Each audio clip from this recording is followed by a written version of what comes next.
காஞ்சிபுரம் சுந்தராம்பிகை சமேத கச்சபேஸ்வரர் கோவில் மகா பிரம்மோற்சவம் கொடியேற்றத்துடன் தொடங்கியிருக்கிறது. இது தொடர்பான முழுமையான விவரங்களோடு எமது செய்தியாளர் கார்த்திகேயன் இணைப்பில் இருக்கிறார்.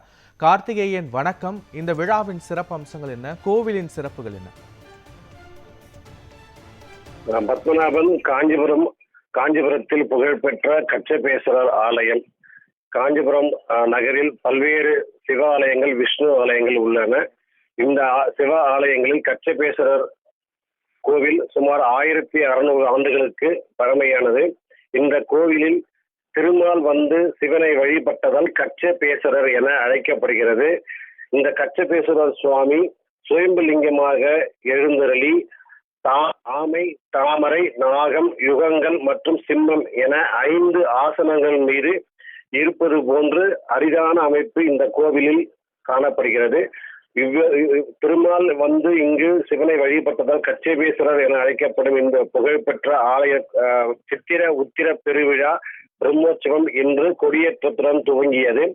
பேடி மேளம் முழங்க கோவிலின் தொஜுஸ்கம்பத்தில், அதாவது தங்க முலாம் பூசப்பட்ட தொஜுஸ்கம்பத்தில் நந்தி உருவம் பதித்த கொடியினை சிவாச்சாரியர்கள் வேத மந்திரங்கள் முழங்க தூப ஆராதனை காட்டி தங்க முலாம் பூசப்பட்ட கொடிமரத்தில் சிவாச்சாரியார்கள் நந்தி உருவம் பதித்த கொடியினை ஏற்றி திரளான செங்குந்த மகாஜன சபையைச் சேர்ந்த பக்தர்கள் மற்றும் பொதுமக்கள் முன்னிலையில் இந்த கொடியேற்றம் நிகழ்வு நடைபெற்றது. இந்த ஆலயம் திருமண வழிபட்டது மட்டுமல்லாது இந்த ஆலயத்தில் சத்தியமொழி விநாயகர் என்ற பொய்யாமொழி விநாயகர் எழுந்தருளியுள்ளார். முக்கியமாக இங்கு நந்தி தேவரும் அவருடைய மனைவியும் மனித உருவில் இங்கு சிலைகள் உள்ளன. இது மட்டுமல்லாது இந்த கோவில் வளாகத்தில் 2 சிவாலயங்கள் உள்ளன. அதில் திருஞான சம்பந்தருக்கு, அதாவது நால்வர் என அழைக்கப்படும் ஒருவரான திருஞான சம்பந்தருக்கு சிவபெருமான் உணவருந்திய காட்சியும் இங்கு சிவலிங்கமாக வடிவமைக்கப்பட்டுள்ளது. இவ்வளவு புகழ்பெற்ற இந்த கச்சபேஸ்வரர் ஆலயத்தில் இன்று கொடியேற்றம் நிகழ்த்தப்பட்டது. அதாவது சித்திரை உத்திர பெருவிழாவில் துவக்க நாளாக இன்று துவங்கி தொடர்ந்து 10 நாட்கள் இந்த உற்சவம் வெகு விமர்சையாக நடைபெற உள்ளது. இதில் பல்வேறு வாகனங்களில் சுவாமி எழுந்தருளி காஞ்சிபுரத்தில் 4 ராஜ வீதிகளை வலம் வந்து பக்தர்களுக்கு காட்சியளிக்க உள்ளார்.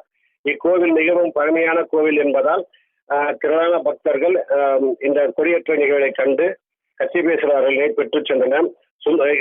முன்னதாக இந்த தொஜஸ்கம்பத்தில் கொடியேற்றம் நிகழ்ந்தவுடன் அங்கு அருகே வாகன மண்டபத்தில் ஏற்கனவே எழுந்தருளிய சுந்தராம்பிகை மற்றும் கச்சபேஸ்வரர் அலங்கரிக்கப்பட்ட இந்த சுவாமிகளுக்கு தூப தீப ஆராதனை காட்டி வழிபாடு செய்யப்பட்டது. பத்மநாபன். காட்சிகளோடு விவரங்களுக்கு நன்றி கார்த்திகேயன்.